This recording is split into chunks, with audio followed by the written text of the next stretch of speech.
I'm very much in there daily hunting for the trends that's developing in this ongoing crisis that's coming in. It's a dollar crisis. It's been coming for a long time. It's been slowly, the U.S. dollar, petrodollar has been eroding slowly over a long period of time. But the whole thing's coming to a head now.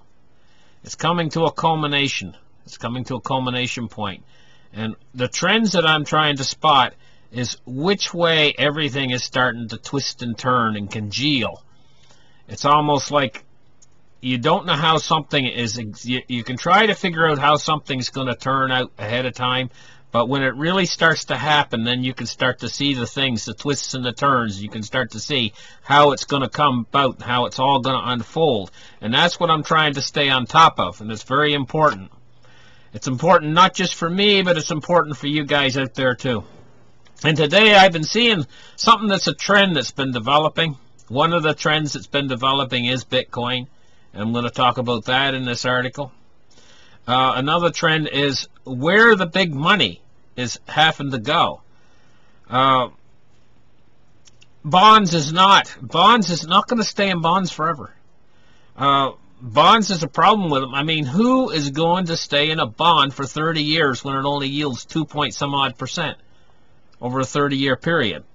These people that are in bonds, I guarantee you, they're sitting back there right now and they're watching Bitcoin and they're saying, hey, you know, I can make more in one day in Bitcoins than I can in 30 years in bonds.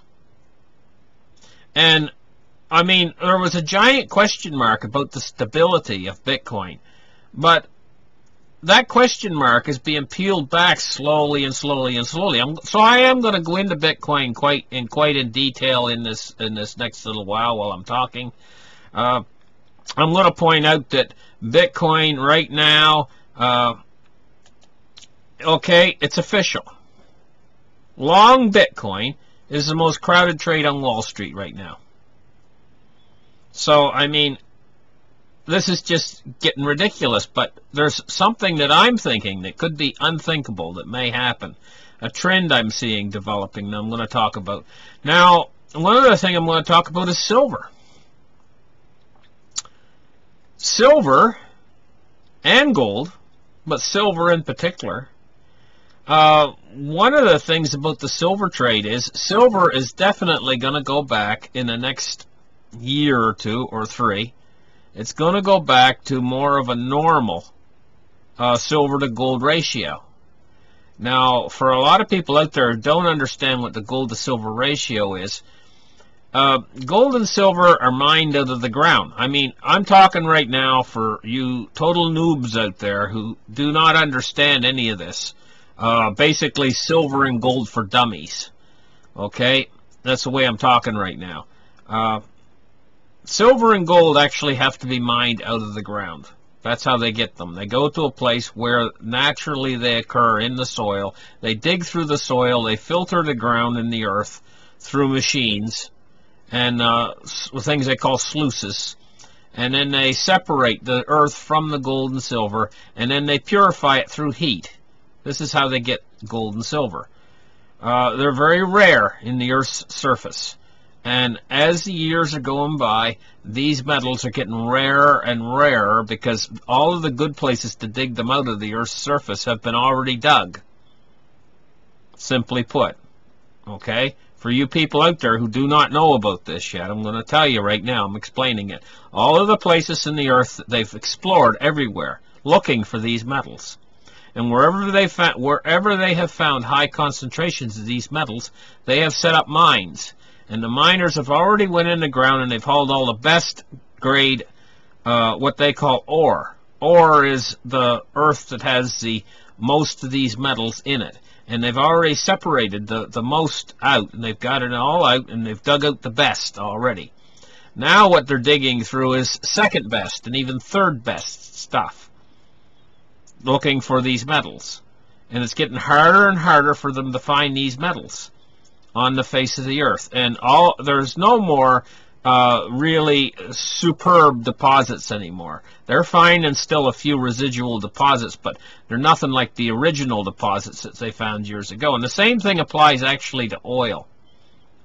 These are commodities that exist in the Earth's surface that there's a limited supply of. Sometimes they make it sound like there's unlimited supply, but that's all hype. The real truth is there's a very limited supply of oil, gold, and silver in the Earth's surface, and when you run out, you run out, simply put. And so what the gold to silver ratio is the ratio that gold comes out of the ground to silver. So when they dig gold and when they dig silver out of the ground, how many ounces of gold do they get out for every ounce of silver they get out when they're digging? Because a lot of times they get gold and silver from exactly the same mine. And so what's that ratio that they come out of the ground? And it's 9 to 1. Then why the heck are they selling it like 70 and 80 to 1 right now when it comes out of the ground at 9 to 1? Shouldn't it be sold at 9 to 1? So this is why I'm saying that this is an unusually high gold to silver ratio, and it won't last. It's an abnormality. It's something that's not going to stay this way. It's going to go back probably quite quickly, and when it goes back, and it's probably going to go back to 30 to 1 or 40 to 1, and then it's even going to go lower than that later, when it's made manifest just how rare silver really is. It's going to be a tremendous bargain to buy silver right now at this high ratio, because gold price is not going to stay static. The gold price is going to slowly go up over the years. It's going to get higher and higher, and gold to silver ratio is going to change. And so what you're going to look at is silver going up many multiples of what the price is right now. So it's a super bargain. It's like an unbelievable bargain of a lifetime. But there's other things to talk about.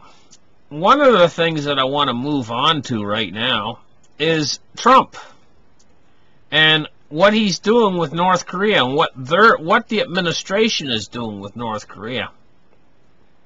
I'll read a little bit from an article right here. It says, Trump and North Korean sanctions, a small step. So Trump is saying that these sanctions that they just applied to North Korea right now is only a small step.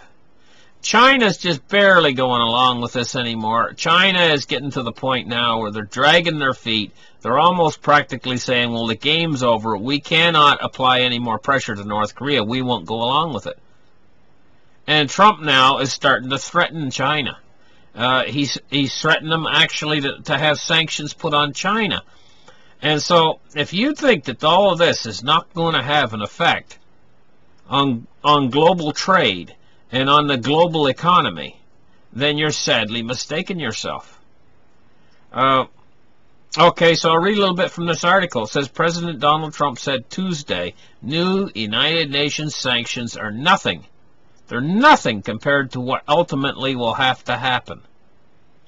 What in the heck is he talking about?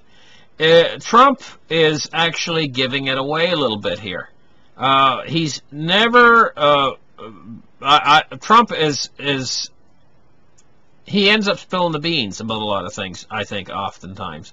And I think he's actually spilling the beans here about something bigger.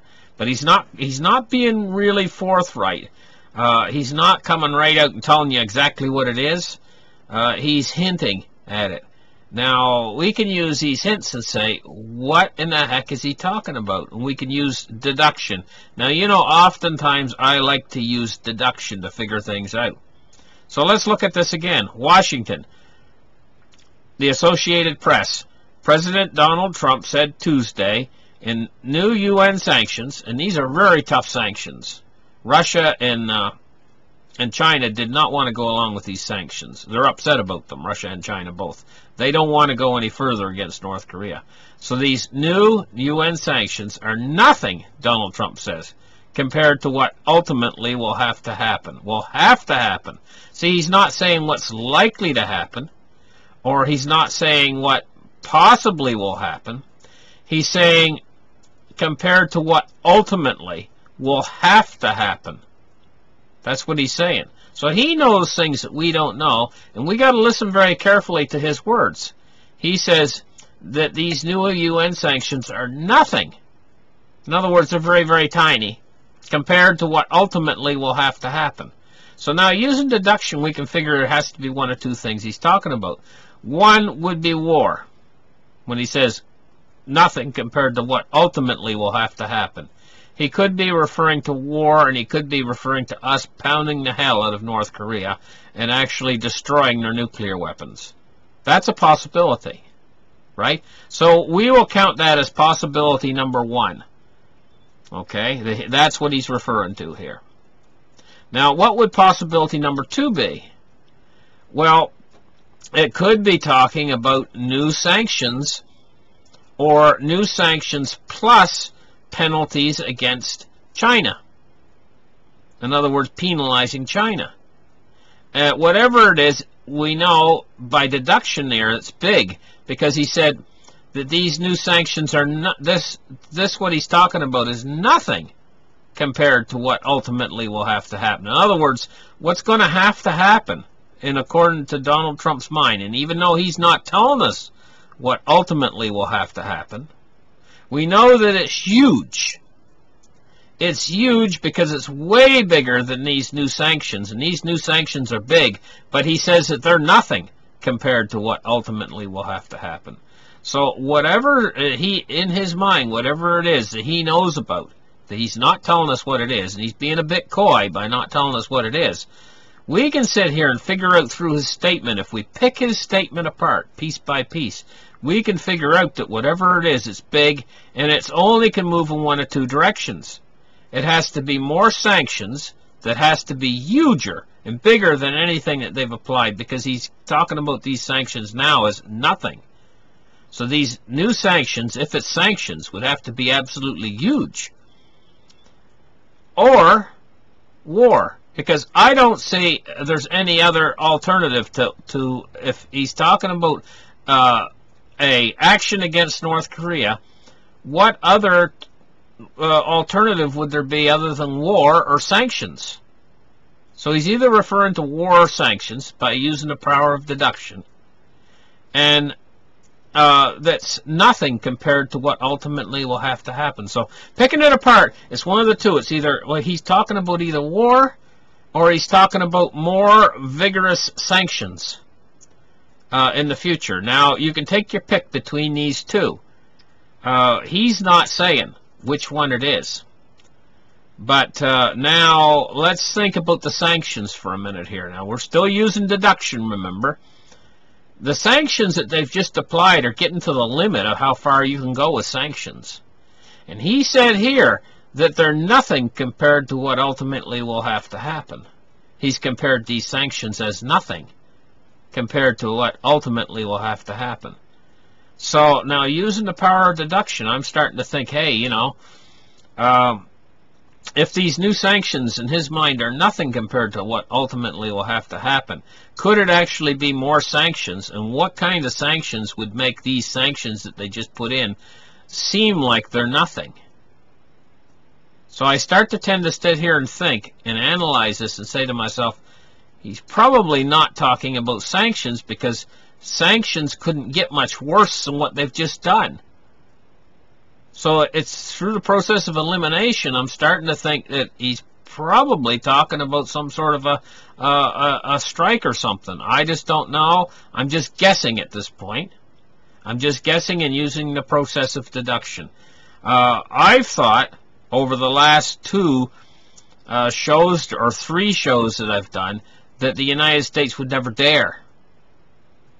You know, they would never dare to attack North Korea, because North Korea is so powerful, and what sort of attack North Korea would launch almost immediately against South Korea, and how many people are in Seoul.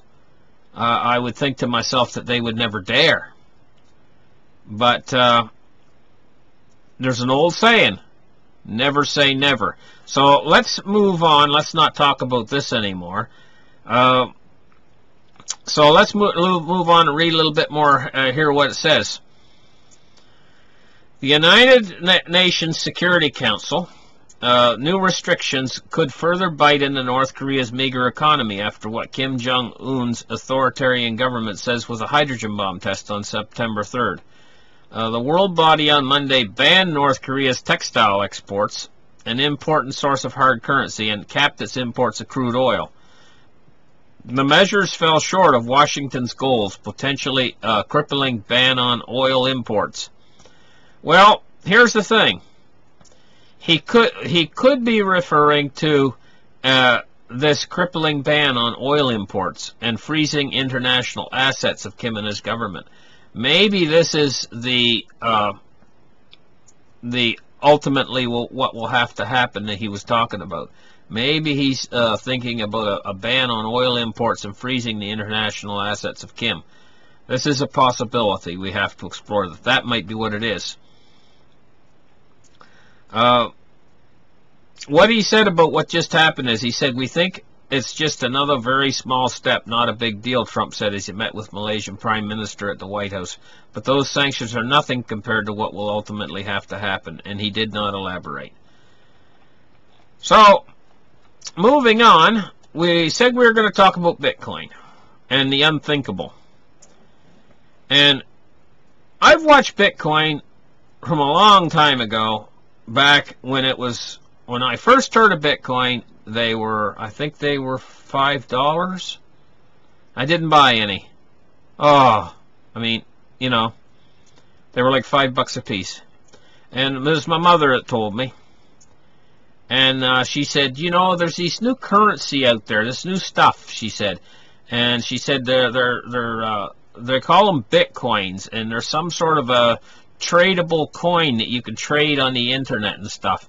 And she said they're going up in price, and you pay for them, and you buy them, and you can put them in your wallet, and you can keep them, and you can trade them back and forth between people and stuff. She told me a bit about what they were, right?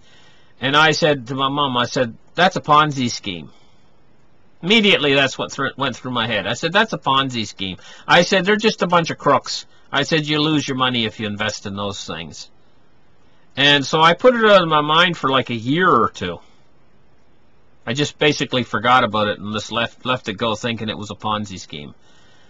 So later on, I'll tell you when I come in, I started to get reinterested in them again, and I started to do some research in them again, and they were like $60. And so what happened was I went out and I didn't buy any, but I started to do research, and all of a sudden, voila, you know, a light bulb went off in my head, and I said, these are not a Ponzi scheme. This stuff is great. I couldn't believe it. I said, this is unreal, because there's such a limit. You cannot, there's a limited supply, and you cannot trick the computers into making any more of these things, and so on. Once I started to learn about them, that they weren't a Ponzi scheme, they weren't they couldn't make as many of them as they wanted, you know, and try to you know, do like a Ponzi scheme, that these were very limited in supply, and you actually had to mine them to get them, and so on. And I started to learn about what they really were. I got really excited about it, and I said, this is incredible. And I started to say, this is going to, I got very enthusiastic about them anyway, the cryptocurrencies. And I've been actually enthusiastic about them ever since.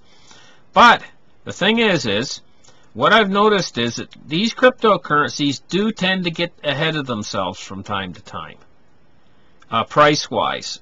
And then the price action moves downwards for a while. It cools off. In other words, the market cools off for a while, and then it takes off and gets hot again.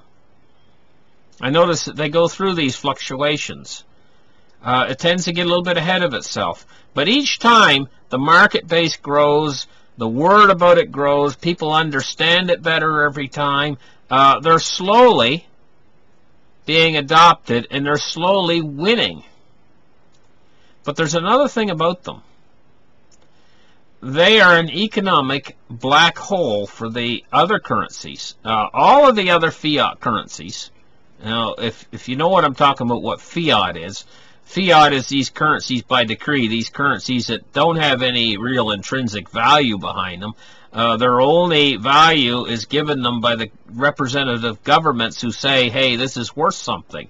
This is backed by whatever, this is backed by the full faith of the United States government, or it's backed by oil, or this particular one is backed by our ruler, you know, or our king, you know, or whatever. They're fiat currencies, and they can create as many of them as they please. The people, the bank, the central bank, who actually has the command or the right to actually create these fiat currencies. So these fiat currencies tend to remain stable only as long as the bank tends to hold back on how much they create. They can, it's in their power to create as many of these as there are leaves on the trees. So they can create unlimited supplies and thereby absolutely just destroy the value of these fiat currencies. But Bitcoin and these other currencies are not like that. They're limited in supply. And so when you look at the actual fundamentals, what you come to learn is that these fiat currencies are all inflationary. They all have a certain level of inflation behind them, and this is the creation of new amounts of these currencies. And the reason why is because governments need funding. Governments are always wanting to come across looking good, and this requires money.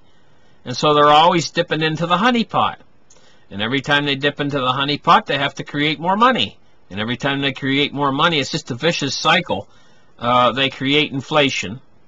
And as you try to store these fiat currencies away in your bank account, the inflation is a hidden tax that eats away at the amount of money you actually have in the bank. And so every year, the government right now is telling you that the inflation rate in the United States is what, around 2%, something like that. But in truth, it's actually a lot more. It's probably 6 or 7% in truth, maybe even 10%. And so, say it's, for sake of argument, say that the real inflation rate is 6% right now in the United States.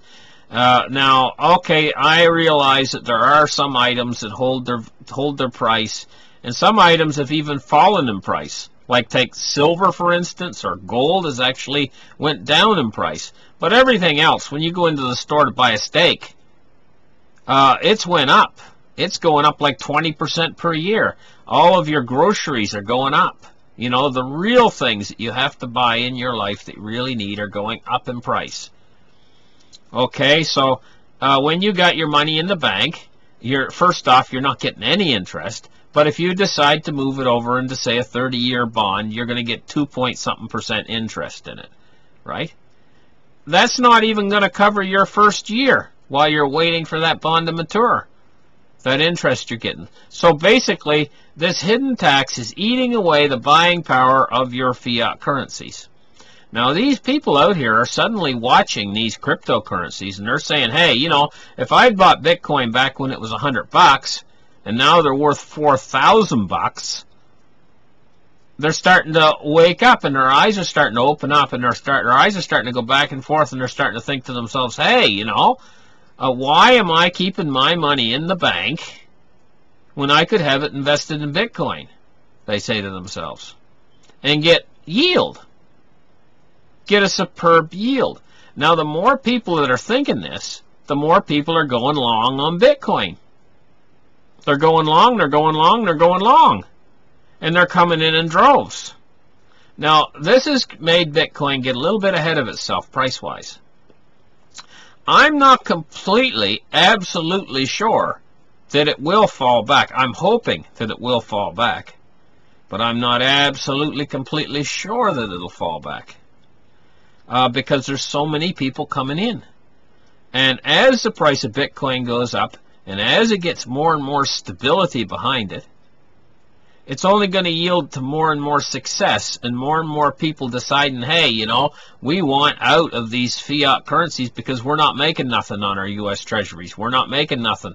And why I say this is a monetary black hole is because every time that a new person comes in and say they spend $1,000 on Bitcoin, what do they buy in the Bitcoin with? They're buying it with dollars. Now, when they go and they buy the Bitcoin, what does it do to the price of Bitcoin? Well, It moves the price of the Bitcoin up higher. Now, what happens to the dollars, though, that they just used to buy the Bitcoin with? Will the dollars start to move down lower? Now, I've watched Bitcoin go from a market cap of like under $1 billion to over 150 billion in the past, and it hasn't been that long. You know, it really hasn't been that long. Maybe 4 years or something. 3 or 4 years. Anyway, this huge market cap gains it's made. If we take a look into the future and we start to sit there and think to ourselves, if Bitcoin continues this trend, and there's no reason to believe that it won't continue this trend, at a certain point, it's going to start to actually have an effect, a noticeable effect, on the fiat currencies. It's going to be going up. The fiat currencies are all going to be going down. People are going to start to want to get out of the fiat currencies and into these cryptocurrencies. And suddenly I'm starting to think the unthinkable. The unthinkable is that a transition could actually start to take place, where all of the value that's been stored in all the fiat currencies, in other words, everybody, if they say a guy's got a house, he says, well, what's your house worth? And he says, well, it's worth $100,000. Right? Well, when this starts to go down, the dollar starts to go down, and all the other fiat currencies start to go down, doesn't matter whether it's the Australian dollar, the United States dollar, the French, the euro, the pound in England, it doesn't matter, because over there in England they say, well, my house is worth 100,000 quid or 100,000 pounds. You know? It doesn't really matter. In the end, when they all start to go down, they're all going to start to become unstable. Whereas Bitcoin, in its infancy, it was unstable. The price fluctuated wildly. People said, well, what is it worth? What is it worth? And they were trying to set a value. But now Bitcoin is becoming more and more stable all the time. It sees fiat currencies that are going to become unstable. And that's when everybody's going to want to get out. And we could be actually looking at a situation, a trend developing here. And like I told you at the start of this video, this is what I watch for. I watch for trends. So now, what I want you to do is I have cut an excerpt from the Greg Hunter Show, a little short excerpt with Gregory Mannarino. Gregory, I would all exhort you to go to his channel. He has got excellent stuff at his channel, and so does Greg Hunter. Greg Hunter's got excellent guests, and he's got excellent programs on there. I oftentimes, over a period of years now, I've referred to Greg Hunter's channel because he's just got so much good stuff there that you need to see if you're into the economy. Any rate, I've got a short excerpt from his channel, and he's got Greg Mannarino on as a guest. Now, what Greg has to say is, and Greg Hunter too has to say, is that this big money is out there. The real big money is just beginning to flow into Bitcoin.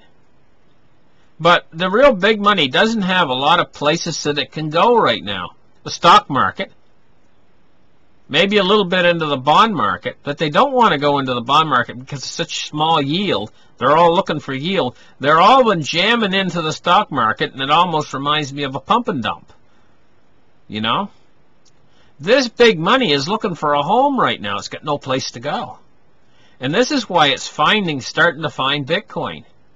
But this just might be the beginning, and the unthinkable could actually happen, where Bitcoin is set up, and the other cryptocurrencies, where they can actually quite literally absorb.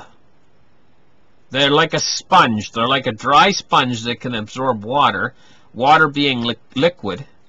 Well, this money that's out there is like liquid too. It's like liquidity. So let's listen to a small excerpt of what Greg Mannarino has to say right now. Keep interest rates where they are. The Fed is in the market every single day, buying debt, buying debt, buying debt. This is what they're expanding their balance sheet. They have to buy the debt because nobody else is going to buy it. Explain that. Well, that's a number. That's also the Fed is the largest buyer of debt. Period. People don't even understand that either. There's no doubt about it. Who in their right mind will want to hold a 30-year bond that's going to pay 2.5%?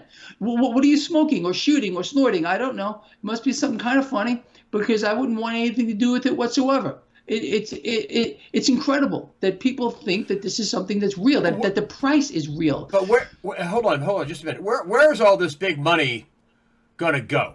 I mean, you got Martin Armstrong brought this up one time, and I thought, it's like Helen Keller and the water thing, water, put in your hand. But he said that, if you got a couple of $1 billion, you got $200,000, sure, you can get a $250,000 FDIC insurance. But if you got $2 billion or $10 billion or $100 billion, whatever, you got to put it in the bond market. You got to put it in the treasury market. That's with the full faith and credit. That's why people are running into it. These big money players don't know what to do with the money. Isn't that right? Don't they feel like, what am I going to do with the money? I mean, they're trying to hold on to their paper profits, aren't they?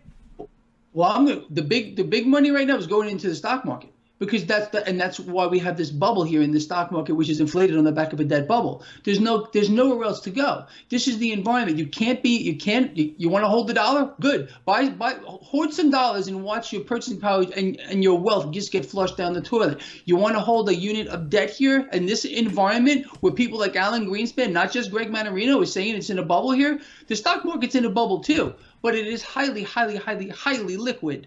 So you got all this big money here. Again, pushing stocks to record high after record high after record high. And it's going to continue until it doesn't. And everyone else, all of the non-big players out there, like the average Joe, is going to get killed. Killed. You see Janet Yellen stabbing the dollar? That's going to be Janet Yellen stabbing you. There's no doubt about it. This is how it's going to play out. So the Fed is, again, created an environment where there's literally nowhere else to go but into risk assets here. The smart money, again, we know where that's going. Look at gold. What's it doing this year? It's at a high for the year against the dollar, which is going to continue lower. So what is the unthinkable thought? Well, I was just thinking about it this afternoon, and it just seems just too bizarre to be true. But you got all this money in an overinflated stock market. It's all chasing yield.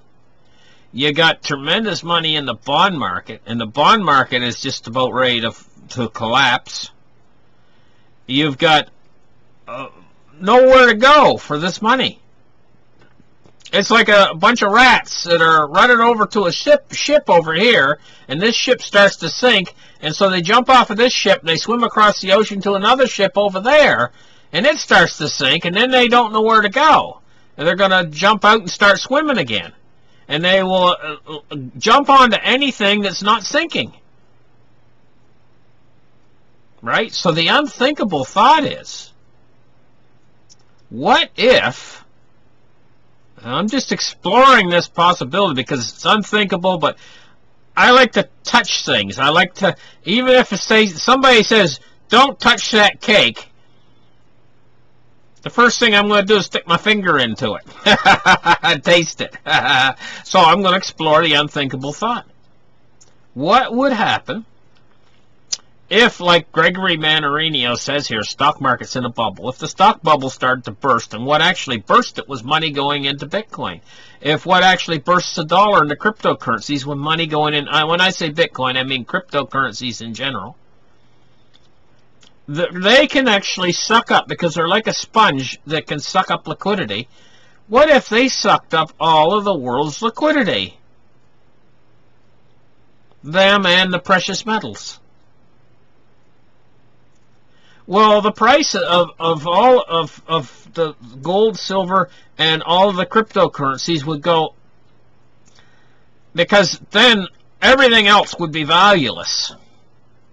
Your stock market would be valueless, your bonds and everything would be valueless. It's the unthinkable thought that all the value could be transferred over into a different class. And what we're seeing happen is you only see this going so far because it could trip itself into going further. Now, if we get a big crash in the cryptocurrencies right now, people would get scared for a little while. And this is what I'm hoping for. I'm hoping for a big crash in it, and they would get scared for a little while, and I can buy in. But that may or may not materialize. I have to face that prospect. That I just read you earlier in this video, they said that going long is the big thing to do on cryptocurrencies right now.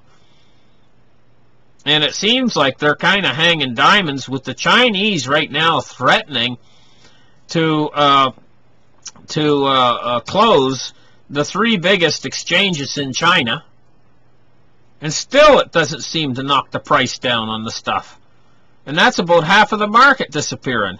And still the price is going, and still the price is hot on the cryptocurrencies. This is scaring me. The fact that well, I'm not really scared, but I'm like, this is ridiculous.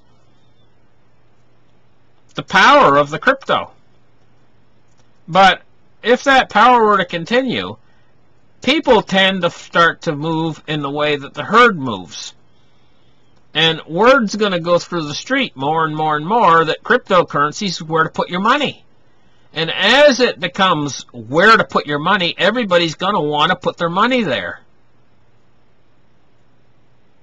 And as far as being able to buy and sell things or buy things with cryptocurrency, if you get enough people putting their money into cryptocurrency, marketers are going to see that at a certain point. Everything, even Walmart, will say if everybody's got their money in crypto, we better get on board. There comes a certain point when all of a sudden all of these marketers out there will all hop on board simultaneously. There comes a certain point. So, I mean, I'm not so... There's a lot of these guys out there that are stuck in the mud, and their minds are so... they're so rigid that they can't not get their minds around things quick enough to see a trend, to spot a trend. I'm just basically doing my job, which is spotting trends. And cryptocurrency is the trend that I'm spotting on. It's the trend that I'm focusing on right now. And I'm starting to think the unthinkable. The unthinkable thought is that cryptocurrency could take over the entire space of the fiat market and the entire space of all the investment markets. It could take over. It's already went from nothing practically to 150 billion. That's no small jump, boys. Like, I think at its peak it was what, 175 billion? At its peak? That's pushing $250 billion. That's no small jump from nothing to that. Well, the next leap, if the next leap was that big again, it would take over the entire world's markets. The next, to move that far again, from where it was when one guy was out there not that long ago, and he thought he was getting a really good deal. He spent 10,000 bitcoins for one pizza. And he thought, hey, you know, I got a really good deal on that pizza. That's what he thought, you know. But you know what Bitcoin's worth now. Well, if it makes that big a move again, it's taken over the entire world. And it has the power to do that. They're bringing in, right now, Bitcoin transactions is 7 transactions per second it allows on the Bitcoin network. And it doesn't seem to have too much trouble, and you know how many transactions are being done. Well, it's going to go to something like 33,000 transactions a second when they implement the Lightning Network in there in a little while. Bitcoin is going to have unbelievable. It's going to, just Bitcoin alone will be able to handle all the transactions for the entire Earth. More transactions, or just as many transactions as Visa can handle. Just Bitcoin alone. And then when you count in Litecoin, Ethereum, and I could go on and on and on. The cryptocurrencies are set up so that they can easily handle, right on your cell phone, be able to handle all the transactions on Earth. And it's like digital gold. It's all of these cryptocurrencies are going to go in the opposite direction from the way the fiat currencies are going to go, because the fiat currencies are just a giant Ponzi scheme. So, I mean, I am starting to think the unthinkable thought of what could happen. And, you know, if that does happen, well, if you got a little bit of cryptocurrency, you've just won the lottery. I mean, you don't... let's take a look at it this way. I'll just use one last thing before I go on this tonight, because I know I've been talking for quite a long time. But let's just say an old lady down the street, and you know who they are. You've seen them standing in line at the lottery place to get their ticket. They're always in front of you. You want to get a jug of milk, and you want to get home and have your sandwich for lunch, and you only got an hour.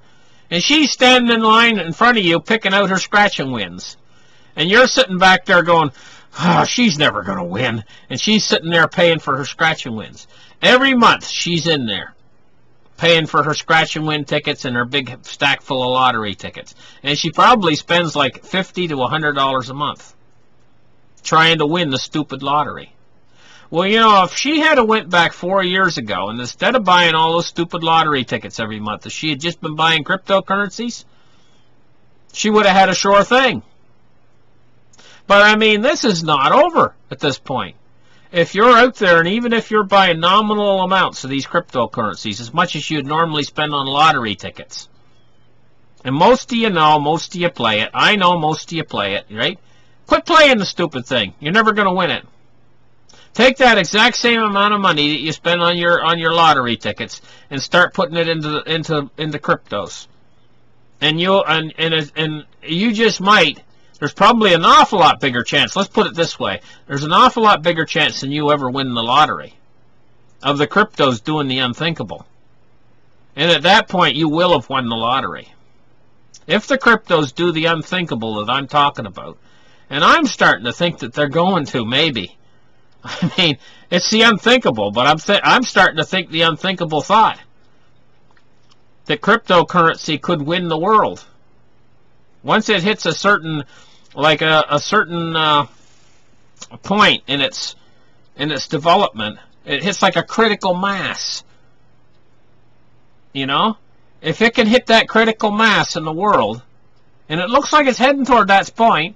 Even if it goes down right now, even if it goes down a lot and the whole marketplace cools off, it'll roar back hot again 6 months or a year from now.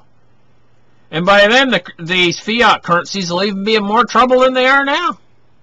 I really believe it's going to win in the end. And winning means, I guess, doing the unthinkable. So if you start investing a little bit, I mean just the amount that you spend on lottery tickets, and if it does the unthinkable, and it becomes the world currency, and you've got some, you'll have a lot more than your neighbors will ever have. Now, I'm not saying not to go in for gold and silver, too. Try to get some of them, too. Get yourself packed on all four sides. Get yourself packed with a little bit of gold. Get yourself packed with some silver. Get yourself packed with some of the good cryptocurrencies. Right now, while you still can.